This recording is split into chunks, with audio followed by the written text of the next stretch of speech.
Hey guys, and welcome to this video. In this video I'm going to show you how to invite friends in Snapchat. If you find this guide useful, then consider subscribing and liking the video.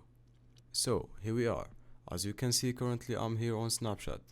Now to go ahead and invite friends, first thing you're going to want to do is come up to the top left hand corner and press into your Bitmoji icon.